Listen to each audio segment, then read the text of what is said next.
예수님으로 옵시다. 아멘. 사람들은 굉장히 자유가 좋습니다. 그래서 자유로운 삶을 원하죠. 직장인들은 점심시간만이라도 잠깐 나갔다 들어오고 싶어요. 그런 식당의 값도 사실 음식에 비춰서 뒤에서 저렴하지요. 또 삼성 같은 데서는 밥을 3끼로 다 줍니다. 그럼에도 불구하고 그렇게 잠깐 나갔다 오는 것은 자기가 매여 있는 곳에서 벗어나고 싶은 거예요. 자기가 이렇게 꼭 매여 있는 곳에서. 그래서 우리는 똑같은 일상에서 벗어나고 싶은 마음을 갖습니다. 일탈을 꿈꾸는 거죠. 그런데 어떤 사람은 애를 둘을 계속 키우다 보니까 병이 날 것 같아서 잠깐 이제 어디 갔다 왔어요. 그런데 그렇게 했다고 해서 다른 곳에 갔다고 해서 더 자유로워지고 행복해진 것도 아니다는 얘기죠. 그래서 사도 바울은 오늘 본문에서 진정으로 자유로운 모습이 어떤 모습일까? 그것을 우리에게 보여주고 있습니다. 먼저 1절을 보십시오. 바울이 자기 소개를 합니다. 우리가 하나님과 함께 일하는 자로서, 이게 시작이에요. 너희를 권하는 게. 자기가 하나님과 함께 일하는 자다. 그 말은 하나님께서 맡겨주신 일을 하는 자다.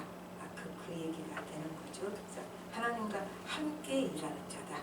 그러니까 이게 사도 바울만 그렇게 했으니까 설교나 찬양, 또 전도하는 일, 청소하는 일, 요리하는 일, 설거지하는 일 다 이제 하나님과 함께 일하는 자 속에 포함이 됩니다.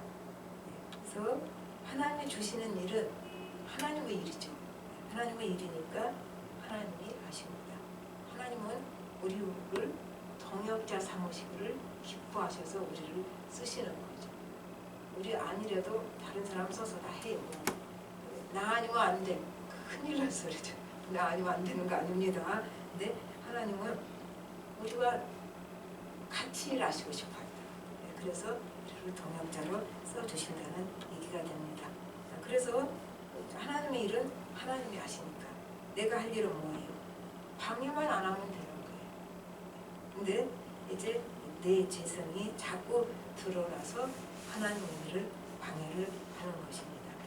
빌리 그레이엄 목사가 한 젊은 목회자가 와서 어떻게 해야 목회를 잘합니까? 아주 비장한 모습이죠. 한수 얻어가면 목회를 잘하겠군요. 그랬더니 네가 방해만 안 하면 돼. 간단. 하나님의 교회는 하나님이 세워 가십니다. 우리를 동역자 삼아, 하나님 혼자 안 하셔요. 동역자 삼아서 세워 가시는데 우리가 방해만 안 하면, 하나님이 하시는 데만 그렇게 같이 따라가면은 잘 되게 돼 있다 그 말이죠. 그래서 이제 하나님과 함께 일한다.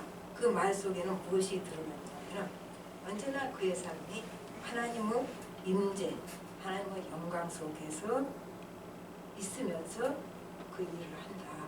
그 얘기가 되는 거죠. 그러니까 하나님을 떠나서 하나님 일을 할 수는 없어요.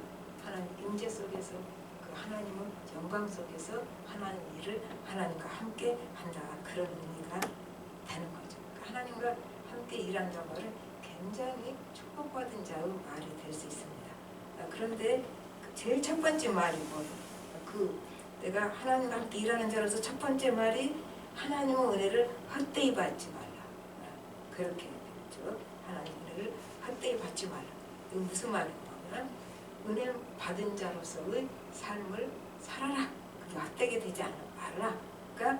그러니까 내가 받은 은혜가 뭐로? 삶의 열매로 나타나야 된다.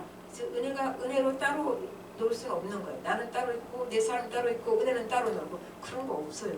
하나님의 은혜를 주실 때는 이 삶이 은혜에 합당한 열매를 맺어야 된다. 그 의미가 되는 것이죠. 이제 또 그 다음에는 뭐라고 그랬어요? 2절에서는 이르시되 내가 은혜 베풀 때에 너에게 듣고 구원의 날에 너를 도왔다 하셨으니 보라 지금은 은혜 받으면 안 돼요. 보라 지금은 구원의 날이로다. 이렇게 되는 거죠. 그러니까 은혜를 받았으면 은혜에 합당한 열매를 맺어야 되는데 우선 우선 그것보다 우선하는 게 뭐예요? 은혜를 받아야 되죠. 은혜를 받지도 않고 어떻게 우선에 은혜에 합당한 열매를 맺을 수 있겠는가? 그래서 은혜를 이제 우선 받아야 하는 것이 지금 비밀이다. 그랬죠. 그러니까 바로 지금이 은혜 받고 구원받을 때이다. 이렇게 되는 거예요. 하나님께서는 매일 은혜를 주십니다. 사실 그 왜 그런가 하면 우리는 매일 은혜가 필요한 사람이기 때문에 매일 은혜를 주신 거죠.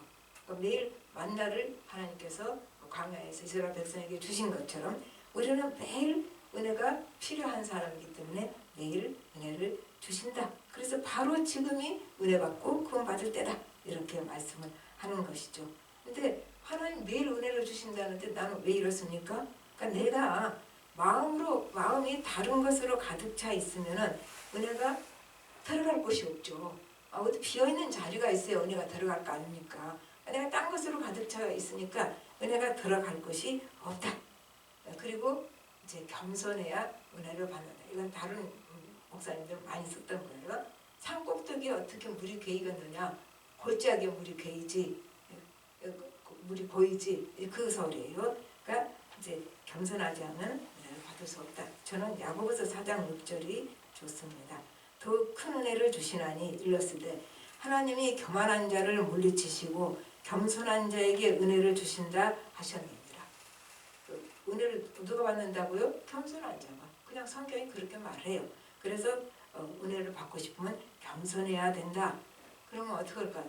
더 겸손할수록 더 큰 은혜가 받는다는 얘기가 됩니다. 그리고 이제 3절이 좀 이상해요. 우리가 읽기에는 우리가 이 직분이 비방을 받지 않게 하려고 무엇에든지 아무에게도 거리끼지 않게 하고, 이게 무슨 말이냐면은 이제 자기가 전하는 복음이 자기가 걸림돌이 되어서 손상될까봐 걸림돌이 되지 않으려고 애썼다 그 말이. 그래서 나는 애를 썼다고 했죠. 그러니까 메신저가 흠이 많고 이렇게 실수를 많이 해놓으면은 메시지 자체가 어떻게 해요? 손상돼 버린다. 그 얘기가 돼요. 그렇죠? 그러니까 사람들이 나를 신뢰하지 못할 때 내가 전하는 복음도 신뢰를 받지 못하는 거죠. 그러면 어떻게 해요? 내가 복음을 손상시키는 거죠. 그러니까 사도 바울은 이렇게 안 하려고 아주 애썼다. 내가 걸림돌이 되지 않으려고 애썼다. 그 말을 하는 거죠. 그러니까 사람들이 우리가 복음을 전할 때 나를 먼저 보지요. 그렇지 않아요? 저 사람 자기밖에 몰라. 그러면 나 때문에 복음마저 신뢰를 받을 수가 없다는 얘기예요. 그래서 복음을 전하는 사람은 이제 먼저 자신이 신뢰받을 수 있는 사람이 돼야지 복음을 걸림돌이 되지 않게, 복음을 전할 때 걸림돌이 되지 않는다 그 말이죠. 그리고 이제 4절에는요. 오직 모든 일에 하나님의 일꾼으로 자천하여. 이건 또 무슨 말이에요? 이 말은 쉬운 성경이 굉장히 쉽게 말했어요. 오히려 하나님의 일꾼답게 행동했다. 너무 쉽죠? 그러니까 자천하에게 나는 하나님의 일꾼답게 행동을 했다. 그렇게 되죠. 그래서 하나님의 일꾼답게 행동한 것이 무엇인가? 4절 뒷부분부터 10절까지 바울의 고난 리스트가 나옵니다. 그러니까 우리 아까 읽을 때 우리가 느꼈던 거죠. 굉장히 시적이에요. 그리고 음률이 있죠. 리듬이 있어요. 그래서 읽을 때 감동이 됩니다. 그러니까 이럴 때는 어떻게 이런 성경 구절은 소리를 내서 읽어야 돼요. 시처럼. 리듬이 있기 때문에 그렇게 되죠. 그리고 이제 여기 우리 10절까지 읽었을 때 하나님께서 평가하는 그 사도의 삶과 세상의 관점에서 평가한 사도의 삶이 완전히 반대예요. 지금 그 대조를 극명하게 보임으로써 뭐를 더 나타낼까요? 바울의 삶이 오히려 진정한 삶이라는 것을 부각시키고 있겠죠. 두 가지를 대조시켜으로써. 그러니까 까만색만 읽는 것보다 까만색과 흰색으로 대비를 시킨 게 훨씬 까만과 흰색이 두 가지가 다 더 드러나잖아요. 이제 그 방법을 쓴 거예요. 그래서 지금 4절부터 그 10절까지 보면 고난이 내가 일꾼된 증거가 된다. 내가 일꾼답게 행동했다. 그게 뭐였냐? 고난이었다. 그 얘기가 되죠. 내가 내 행동을 일꾼답게 했다. 그랬는데 그게 바로 고난이었다. 그렇게 해서 고난이 그의 일꾼된 증거다. 그렇게 해도. 근데 이제 하나님의 일에는 반드시 사단의 방해가 있습니다. 그래서 하나님의 일은 어떻게 한다? 기도로 먼저 승리하고 해야 돼요. 안 그러면 사단의 방해에 놀아. 그냥 하나님은 그냥 하는 거 아니에요. 찬양도 기도가 우선해야 되고 전도도 기도가 우선해야 되고 하다못해 부엌 설거지하는 것도 기도를 하고 해야 돼요. 안 그러면 설거지하다가 성질내. 그럼 뭐예요? 하나님 이러다 성질내. 그거는 기도를 안 해서 그런 거예요. 그러니까 우리 마음은 늘 그렇게 사단의 공격을 받게 돼 있어요. 그러니까 늘 기도를 하고 하나님의 일을 해야 된다. 사단은 틈만 나면 우리를 방해하려고 하기 때문에 그렇게 되는 거죠. 그런데 우리 재미나요. 하나님의 일을 하시는데 하나님이 지켜주셔야지 왜 이렇게 고난을 허용하시냐고. 우리 친구가 얼마나 은혜를 받고 이제 카이스트 그 컴플렉스에서 살았어요. 그러니까 거기 단지죠. 카이스트 그 교수들 모이는 단지에서 사는데 너무 그 받은 은혜가 커서 같이 부부들 모이면은 계속 하나님 얘기를 하는 거예요. 그러니까 남편이 너무 속이 상해서 머리끄덕을 끌고 저기 옆으로 데리고 갔어요. 그러니까 이 사람 말이 하나님, 내가 하나님 말씀 증거하는데 무슨 죄를 지었다고 내가 이 고난을 받아야 됩니까? 그랬더니 자기 마음에 성령의 감동이 어떤 마음을 주시냐면 이게 너한테 유익이니까 그런다 그러시네. 그러니까 그 겸손한 마음으로 하라는 얘기가 됐겠죠. 모르겠어요. 그건 성경적인 건 아니니까. 어쨌든 하나님의 일에는 방해가 있다는 얘기를 저는 하고 싶은 거예요. 그런데 이제 하나님이 왜 이렇게 고난을 막아버리시면 되잖아요. 허용하신가? 그거는 늘 깨어있도록 우리 맨날 우리 깨어서 그런 줄 알아요. 깨어있도록 고난을 허락하신다. 다 편하면요 졸아요. 근데 전쟁터에서 병사가 졸면 큰일 나죠. 그러니까 졸지 않도록 깨어있도록 하나님께서 고난을 허용하신다 그 말입니다. 그래서 이제 그 고난이 나를 깨어있도록 하나님이 이렇게 꼭 찔러주시는구나 그렇게 생각하면 되는 거죠. 하나님 일을 할 때 얘기해요. 그 다음에 자기 힘 의지 않고 하나님만 의지하도록 이제 하나님 일할 때 이렇게 고난이 오는 거 하나님이 허용하신다는 얘기예요. 우리 고린도후서 1장 9절 이미 오래전에 읽어서 다 잊어버리셨겠지만 우리는 우리 자신이 사형 선고를 받은 줄 알았으니 이는 우리로 자기를 의지하지 말고 오직 죽은 자를 다시 살리시는 하나님만 의지하게 하심이라. 사형 선고 받은 것 같이 힘든 고난을 왜 주셨어요? 네 힘 의지하지 말고 내 의지해라 그거예요. 우리가 잘못하면 일한다고 일에 빠져버려. 뭐가 준지 몰라. 지금 누구를 위해서 일하는 건지 다 잊어버리고 그 일에 빠져버려. 그거 하나님 원하시지 않아요. 하나님의 일은 늘 하나님과 같이 하는 것이고 하나님을 바라보고 하는 것이죠. 그래서 이제 하나님만 의지하게 하시려고. 그러니까 하나님을 안 바라보고 하면 어떻게 해요? 자기 힘으로 하려고 막 정신없이 나가죠. 그러니까 자기 힘으로 하려고 하면 지치고 피곤하고. 하나님을 의지하고 하나님 공급하시는 힘으로 해야지 안 지치잖아요. 그러니까 다 하나님을 왜 하나님만 의지하게 하려고 하셨을까? 우리를 위해서. 너 네 힘을 의지하고는 못해. 직접 쓰러진다. 넘어진다. 그러니까 나 의지하고 해. 그 얘기예요. 그러니까 우리를 위해서 하나님이 그렇게 하신 거다. 그러죠. 근데 이제 7절에 보면은 진리의 말씀과 하나님의 능력으로 의의 무기를 좌우에 가지고 이렇게 됐죠. 그러니까 지금 사도 바울이 가지고 했다 그 말은 하나님이 주셨다는 얘기예요. 그러니까 이렇게 고난이 있지만 하나님의 일을 하다 보면은 고난이 있지만 이때 하나님이 주신 무기가 있다. 하나님 주신 무기가 뭐예요?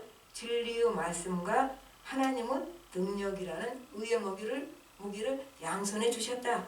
이렇게 얘기가 되는 것입니다. 그러니까 이거는 사도 바울만 이제 진리의 말씀과 하나님 능력을 좌우에게 좌우손에 줬구나 아니죠. 예수를 믿어 의롭게 된 자가 들고 있는 무기가 바로 하나님의 말씀입니다. 그리고 하나님의 능력입니다. 그것을 우리에게 하나님이 주셨다는 얘기가 돼요. 그러니까 고난 가운데서도 우리가 잘해 나갈 수가 있는 거죠. 이제 8절부터는 조금 길어요. 그래서 그냥 간단하게 좀 설명을 해봅시다. 영광과 역대함으로, 딱 대조도 계속 영광과 역대함으로. 그래서 영광은 그 지지자들로부터 사도 바울을 지지했던 사람들로부터 받은 하나님의 영광, 그리고 욕됨은 그 반대자들로부터 받은 것, 그리고 악한 이름과 아름다운 이름. 이게 무슨 소린가? 앞에 얘기 똑같아요. 영광과 역됨을 악한 이름과 아름다운 이름으로 반복을 했지요. 그러니까 자기네를 악하게 평가하는 것과 좋게 평가하는 것, 그거를 이렇게 표현했습니다. 그리고 속이는 자 같으나 참되고, 저 사람들이 저렇게 열심히 하는 거 보니까 무슨 자기 유익이 있어서 저러지, 안 그러고야 저렇게 이성적으로 일할 수 있어? 그러니까 이제 속이는 거 아니야? 그렇게 되는 거죠. 자기 꿍꿍이 속이 있어서 저렇게 속이는 거 아니야? 그렇게 속이는 자 같이 보였지만, 그렇게 오해를 받았지나 우리가 진실함으로 주를 위해서 일했다. 그 얘기가 되죠. 그 다음에 무명한 자 같으나 유명한 자. 이거는 무명한 자는 이름이 없는 자, 그런 의미가 아니에요. 무시당하는 자 같으나, being ignored, 그렇게 되거든요. 그러니까 무명한 자 같으나는 무시당하는 자 같지만 사실은 우리가 유명한 자다, 이렇게 되죠. 고린도전서 13장 12절, 우리가 지금은 거울로 보는 것 같이 희미하나 그때는 얼굴과 얼굴을 대하여 볼 것이요 지금은 내가 부분적으로 하나 그때는 주께서 나를 아신 것 같이 내가 온전히 알리라. 그러니까 훗날 어쩐다고요? 우리가 주님과 얼굴과 얼굴을 맞대고 대면해서 볼 거예요. 그러게 완전히 주님이 나를 아신 것처럼 나를 알 거예요. 근데 그때뿐만이 아니라 지금도 하나님 나를 아시고 계신다. 지금도 하나님이 나를 알고 계신다. 그렇죠? 30대 초반에 이제 주님 뜻대로 살기로 했네, 준 뜻대로 살기로 했네, 뒤돌아보지 않겠네. 그리고 그 다음 2절이 이 세상 사람 나를 몰라줘도, 이 세상 사람 나를 몰라줘도 뒤돌아서지 않겠네. 지금 새로 나온 거군요. 이걸 편곡을 해서 굉장히 화려하고 멋있게 나왔습니다. 근데 이때는요 진짜 보기 촌스러워. 딱 그거예요. 단조롭게 주님 뜻대로 살기로 했네. 딱 그거예요. 근데 얼마나 은혜가 됐든지 나는 지금까지 기억하고 있잖아요. 그 뒤로도 그래, 주님 뜻대로 살기로 했네, 뒤돌아보지 않겠네. 또 이 세상 사람 날 몰라줘도, 이 세상 사람 날 몰라줘도 뒤돌아서지 않겠네. 아주 딱 단순해요. 아주 단순해. 고마. 그래서 이제 화려한 곡을 이렇게 들으니까 음악적으로는 더 좋겠지만 그때 내 심령에 와닿았던 그 감동은 없더라고요. 그래서 40년 전 이 세상 사람이 나를 몰라줘도 어쩐다고요? 우리는 유명한 자다. 왜요? 이 세상 사람이 나를 몰라줘도 하나님이 아시니까 그러면 유명한 자죠. 다 알아. 근데 그래서 너무 유명해. 예수 증거한다고 소문이 나고 하나님이 많이 했다고 소문이 났어. 그랬는데 이제 천국을 갔어요. 하나님이 나 너 모른다. 이거 큰일 나는 거지. 나 너 모른다. 그럼 큰일 나는 거야. 세상 사람들은 나 예수 잘 믿는다고 그렇게 떠받치고 온갖 하나님의 이름으로 온갖 것을 크게 다 이뤘는데 하나님 나 너 모른다고 뭐 어떨 거냐고. 아니 그 예수 믿는다고 난 도대체 거기서 뭘 하다 왔냐. 그 정도로 한 일도 없어도 그래도 나 너 안다. 이러면 되는 거예요 우리. 예? 그래서 우리는 무명한 자가 뭐라고요? 무시당한 자 같지만 우린 유명한 자다. 이 자부심 가지고 있어요. 왜? 하나님이 나를 아시니까 나는 유명한 자다. 누가 나를 이렇게 발로 짓밟지 않아요? 괜찮다. 하나님이 나 아시잖아. 네 몰라도 돼. 네가 내 미래까지 책임지겠냐? 장래에 네가 나 몰라줘도 아무렇지도 않아. 하나님은 나를 알고 계셔. 우리가 이런 자부심을 가지고 있어야 됩니다. 그래서 우리는 어쩐다? 유명한 자다. 유명한 자가 아니다. 아무리 짓밟혀도 우리는 유명한 자다. 그 얘기죠. 그 다음에 이제 9절 후반부에서는 죽은 자 같으나 보라 우리가 살아있고, 이 보라, 이두는 굉장히 강조해서 할 때, 굉장히 강조하고 감동적인 말할 때 보라. 그 여리고성 돌라고 그럴 때 보라 그 말 나오잖아요. 여리고성 돌라고 할 때도 보라. 이거는 굉장히 하나님이 강조한 말이죠. 그러니까 여기서 우리가 죽은 자 같이 보였냐? 그렇지만은 보라. 우리가 지금 살아있지 않냐? 우리가 지금 살아있고 얘기가 되죠. 그러니까 여러 번 죽은 것 같이 보였어요. 사도 바울이 이제 끝났어. 죽었어. 그렇게 보였지만은 그는 사명이 끝날 때까지 하나님께서 보호해 주셨잖아요. 그러니까 우리가 살아있고 그 말을 자신 있게 하는 거죠. 이제 사도행전 27장에 나오는 유라굴라 태풍 때는 유라굴라 광풍 때는 자기만 사는 게 아니라 자기 때문에 다른 사람도 살아. 그렇게 했잖아요, 사도 바울이. 그러니까 저 사람 죽었어. 끝났어. 근데 안 죽고 이렇게 명이 길게 살아 있었다. 그렇게 말하죠. 그래서 이제 이거를 부흥사들은 사명자 불사 그럽니다. 사명 있는 사람은 안 죽는다. 어쨌든 간에 하나님께서는 죽은 자 같이 보였어도 사명이 끝날 때까지 사도 바울을 살려주셨다. 그래서 죽은 자 같았냐? 봐! 그렇죠? 보라! 우리가 지금 살아있다. 이렇게 얘기합니다. 그 다음에는 이제 구절 마지막에는 징계를 받는 자 같으나 그러니까 저렇게 하는 거 보니까 제 죄를 많이 지었을 거예요. 그래서 바울의 고난은 그의 범죄로 저렇게 고난을 당하고 징계를 받고 있을 거야. 하나님 벌 주셔. 그렇게 보였지만은 그래도 하나님께서 보호해 주셨지 않느냐. 죽음 당하지 않고 내가 이렇게 살아있다. 그러니까 우리가 함부로 저 사람 그렇게 죄를 지어서 지금 하나님께 징계당해. 그러면 안 돼요. 그럼 너는 그렇게 말하는 너는 하나님이요 우리 한 대로 다 징계했다면 저부터 시작해 여기 한 명도 없어져. 다 몰살했을 거예요. 그렇잖아요. 근데 왜 그 생각을 안고 남 보고 저 사람 저렇게 죄를 져서 하나님한테 지금 벌 받아. 그 말을 그렇게 함부로 해요. 그럼 자기부터 벌 받아야지. 우리가 죄 지은 만큼 징계를 당하고 사는 게 아니에요. 십자가 보혈 광라 때문에. 그냥 이렇게 잘 살아있잖아요. 우리 다 여기 앉아서. 이것도 얼마나 감사하는데요. 근데 사도 바울 보고는 하도 고난다 하니까 저 벌 받아. 이제 그렇게 말을 한 거예요. 근데 우리 지금 이렇게 살아있지 않냐? 이제 이렇게 말합니다. 그 다음에 10절에는 근심하는 자 같으나 항상 기뻐하고 사도 바울은 뭐예요? 항상 기뻐하라. 사도 바울은 그래서 근심하는 것이 아니고 항상 기뻐하는 것이고 그 다음에 이제 10절 후반부에는 가난한 자 같으나 많은 사람을 부유하게 한 자.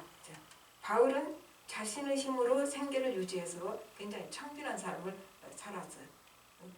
굶고 그죠 먹지 못하고 그 줄이고 그 말 나와요 사도 바울한테 뒤에 또 나옵니다. 그러니까 내가 굶고 배고프고 이제 그런 얘기도 해요. 그렇게 했지만 복음으로 사람들을 어떻게 해요? 영원한 생명을 얻어서 부자 되게 했죠. 영원한 생명을 가진 자가 제일 부자죠. 사실은 이 세상 끝인데 이 세상 끝이 끝나버린 사람보다 그건 부자 아니에요.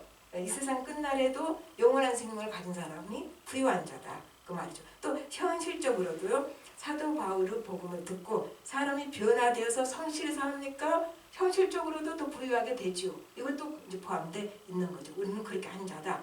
그 다음에 이제 오늘 제목이 됩니다. 아무것도 없는 자 같으나 모든 것을 가진 자로다. 이 말씀이 되는 거죠. 자기를 버리고 하나님을 따랐더니 만물이 그의 것이 되었다. 왜 그래요? 만물이 하나님 것이잖아요. 그러니까 자기를 버리고 하나님을 따른 사람은 만물이 자기 것이 되는 거예요. 고린도전서 3장 21절에 이렇게 말합니다. 너 그렇게 시시비비 가리고 야단이냐? 만물이 다 너희 것이다. 그렇게 나와요. 사도 바울이. 만물이 다 우리 것인데 왜 그렇게 그 조그만 일 갖고 그렇게 이권 다툼을 하느냐? 그 얘기가 나오는 거거든요. 만물이 하나님 것이고 주님께 모든 것을 드리고 따르는 자는 이제 만물이 자기 것이 된다. 그래서 아무것도 없는 자 같으나 모든 것을 가진 자다. 아무것도 없어도 내가 예수님을 내 안에 품고 있는 사람, 모든 것을 가진 자. 세상 것 다 거머쥐었어도 마음에 예수가 없는 자는 진짜 가난한 자, 아무것도 없는 자, 죽으면 그냥 끝나는 사람이죠. 말씀을 맺어봅시다. 사도 바울의 모습에서요, 우리 그 신학교에서 강의할 때 보면 이제 내가 헌신해서 주의를 하겠다고 좀 비장한 모습으로 딱 앉아 있습니다. 그랬더니 근데 여러 가지 힘들다고. 그러니까 사도 바울은 그게 없어요. 내가 주를 위해서 내 사명을 감당하려고 해서 내가 이렇게 고난을 받는구나 할 수 없지. 이런 자조적인 모습 하나도 없어요. 사도 바울한테는. 이제 우리가 하나님의 일을 의무감으로 하는, 의무로 하게 되면 피곤하고 지칩니다. 취임으로 하는 거니까, 의무감으로 하는 거는. 그러나 하나님을 사랑함으로 하나님을 하면은요, 하나님의 공급하시는 힘으로 해요. 물론 순간 피곤하고 지쳤을 때도 바로 다시 회복되고 살아나고 지치지 않고 끊임할 수 있는 거죠. 그래서 고린도후서 5장 14절 우리 지난번에 했어요. 그리스도 십자가의 사랑이 나를 강권하는도다. 그러니까 사도 바울이 일하는 그 추진력은 어디서 왜 이렇게 열심히 할 수 있을까? 몇 번의 죽음을 고비를 넘고도 왜 이렇게 이 사람은 어떻게 저런 벌떡 일어나서 할 수 있었을까? 하나님의 사랑 때문에. 내가 사명감 때문에 내가 의무로 했다면 진즉 못해요. 그러니까 우리가 하나님을 할 때는 의무감으로, 사명감으로 하는 게 아니라 뭐로 해요? 하나님의 사랑 때문에. 하나님이 나를 사랑하시고 내가 하나님을 사랑하기 때문에 하는 일은 하나님과 함께 무한대의 능력이 나타날 수가 있는 거죠. 그래서 우리가 이 사도 바울에게서는 아주 자유로운 영혼을 볼 수가 있습니다. 매 맞고 어쩌고 그게 문제야. 그 영혼 자체가 아주 자유로워요. 그래서 빌보 감옥에 갇혀 있을 때는 착고에 묶여 있었어도 마음은 자유롭죠. 그러니까 세상이 이 사람을 뻥뻥 묶을 수가 없어요. 이 사람 그 영혼이 가지고 있는 하나님 주신 자유를 아무도 빼앗을 수가 없었다는 얘기죠. 사도 바울 얘기만 그렇습니까? 우리 마음에 있는 하나님 주신 진정한 자유는 아무도 빼앗을 수가 없는 것이에요. 그래서 우리는 그거를 너무 소홀하게 해요. 우리 진짜로 자유로운 사람이다. 그 말이죠. 그래서 사도 바울이 그 감옥에서 마음은 자유로우니까 하나님에 대해서 그토록 찬양을 해서 얼마나 그 찬양에 감동이 됐으면 죄수들이 조용히 들어. 얼마나 그 찬양에 감동이 있으면 두들겨 맞고 피 줄줄 흘리고 그랬겠죠. 그랬는데도 그 영혼이 자유로우니까 그렇다 그 말이죠. 그리고 이제 현실에서 그 자유로운 심령으로 자기에게 주어진 자기가 해야 할 일을 주님 붙들고 최선을 다해서 했잖아요. 사도 바울이. 그리고 그러면 다른 사람도 왜 이렇게 안 됐을까? 그래도 주의 일을 한다고 하면서 이것저것 버리지 못해. 또 분노와 억울함에 꽁꽁 묶여있고 그리고 내 욕망에 묶여서 살아. 그러니까 이 자유함을 누릴 수가 없는 거죠. 진리를 알진 진리가 너희를 자유케 하리라. 여기는 예수 그리스도 한 분으로 생각합니다. 복잡하게 설명할 거 없어요.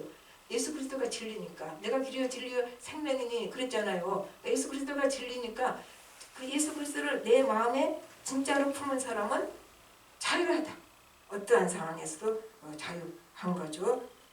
그러니까 우리가 지금 자유하지 못한 거는 자기가 만든 감옥 속에 자기를 집어넣고 열쇠를 자기가 딱 잠가놓고 사는 거예요. 자기 욕망과 이것저것 버리지 못한 거, 그 과거 상처와 분노와 억울함, 그 감옥에 자기를 넣어놔. 자기가 만든 감옥이에요. 넣어놓고 그 열쇠는 잠그고 자기가 그 열쇠 쥐고 있어요. 누가 그 감옥 속에 넣은 거 아니에요. 하나님은 그 감옥 속에 넣지 않아요. 우리에게 자유를 주시기 원한 거죠. 감옥 속에 들어가 있어도 우리가 자유로운 사람이 되기를 하나님은 원하시고 그 자유를 주셨어요. 뭐로요? 간단해. 예수님을 품었기 때문에 진리가 너를 자유케 하리라 그랬으니까 예수님을 품은 사람은 다 자유롭다. 그런데 왜 못 자유로워요? 내가 만든 감옥 속에 내가 들어가 앉아서 열쇠 내가 쥐고 앉아서 안 열어.